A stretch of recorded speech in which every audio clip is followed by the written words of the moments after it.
Jesus is alive. Let's live like it. Good morning, church. Happy Bright Monday. Bright Monday, or Renewal Monday, as it has been called for centuries, points to a new way to live. True freedom with the bright hope of eternity in the presence of our Creator. We've been born again through the death, burial, and resurrection of Jesus, Emmanuel, God with us. Today is our annual Bright Monday memorial. As Christians, we have been renewed. Jesus showed us a new and better way of living, a new way of life not fueled by our guilt and inability to measure up to God's standards, but by our joyful act of servitude. Jesus taught that we are no longer need to be burdened by stifling legalism, but instead to daily pick up his easy yoke and his light liberating burden of spreading the truth of what Jesus saved us all from and what he saved us to. This path is not easy, but rewarding, as we live lives directly changed from within. Naturally, we will share the gospel through words and actions. I have accepted the assignment of teaching about Matthew 11, verses 20 through 30 today. If you haven't already read these passages, please pause the video and read them before resuming play. As you can see, there's a lot packed into these 11 verses. I've chosen today to focus just on the last 3 verses of Matthew 11. Then Jesus said, "Come to me, all of you who are weary and carry heavy burdens, and I will give you rest. Take my yoke upon you. Let me teach you, because I am humble and gentle at heart, and you will find rest for your souls. For my yoke is easy to bear, and the burden I give you is light." We've just celebrated something amazing. Jesus is alive. And just like he promised, do you really believe it? Then treat this time as enthusiastically as you would if you had been there that first bright Monday after the resurrection. Imagine the overwhelming joy you felt by Jesus' followers when they realized their Messiah was alive. Just when it all looked like all was lost and their hopes of military revolution were dashed, Jesus' disciples learned their Messiah was alive. He is risen indeed, just like he predicted. Now what? A question for all of us. While on earth, Jesus taught us that we don't have to live under the oppressive reign of the Pharisees' heavy-handed rules any longer. Just God's simple law of love God with everything you have and love your neighbor as yourself. Therefore, if we love him, we will naturally feel compelled to obey him. If we truly love our neighbors, we'll want to show them about our joy. If our joy is real, it will show. They will ask us why we see things so differently. The primary act of joyful obedience would be to share the gospel, the good news of how God has changed our lives and countless lives of others before and after us.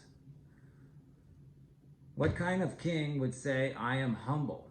In Mark 10:42 through 45, Jesus turns leadership on its head and shows us why we should simply do our best to emulate him and not fall into the trap of legalism. So Jesus called them together and said, "You know that the rulers in this world lord it over their people, and officials flaunt their authority over those under them. But among you, it will be different. Whoever wants to be a leader among you must be your servant, and whoever wants to be first among you must be the slave of everyone else. For even the Son of Man came not to be served, but to serve others, and to give his life as a ransom for many." Satan, on the other hand, wants us to feel hopeless in our inability to be good enough for God to love us. Sadly, many Christian leaders over the centuries have fallen for this trick. Matthew 23, verses 1 through 3, goes on to explain in more detail what we are saved from. Then Jesus said to the crowd and to his disciples, "The teachers of religious law and the Pharisees are the official interpreters of the law of Moses. So practice and obey whatever they tell you, but don't follow their example, for they don't practice what they teach." 1 John 5, 1 through 5 goes on to explain the difference between the two approaches. Everyone who believes that Jesus is the Christ has become a child of God. And everyone who loves the Father loves his children too. We know we love God's children if we love God and obey his commandments. Loving God means keeping his commandments, and his commandments are not burdensome. For every child of God defeats this evil world, and we achieve this victory through our faith. And who can win this battle against the world?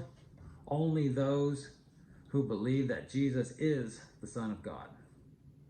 Philippians 2, 6 through 8 speaks to us about Jesus' perfect example of humility. Though he was God, he did not think of equality with God as something to cling to. Instead, he gave up his divine privileges. He took the humble position of a slave and was born as a human being. When he appeared in human form, he humbled himself in obedience to God and died a criminal's death on a cross. Service to God should bring overwhelming joy and peace. Isaiah 52:7 describes the awesome experience of sharing our joy with others. How beautiful on the mountains are the feet of the messenger who brings good news. The good news of peace and salvation, the news that God of Israel reigns. Bring the good news to a lost and sin-sick world is not an oppressive burden, it's a labor of love. Toil is a curse. Work is a blessing. So to take his yoke upon us is to submit our wills to his authority. There is peace in submission, peace in letting go of trying to be in control. True peace comes when we can regularly ask Jesus to take the reins and rule and guide us. There is no other path to peace than total surrender in taking his yoke upon us. The point is, we have a choice between striving under the heavy yoke of legalism and the joyful freedom of collaboration with Jesus. How wonderful is the privilege of working alongside Jesus when those inevitable times come under the light burden.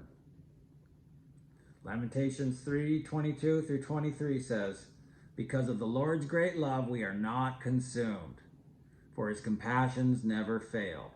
They are new every morning. Great is your faithfulness." So, God will never let us down, no matter what. How bright is our future if we can trust him and lean on him for our strength along our path of sanctification. Happy Bright Monday, church. God bless.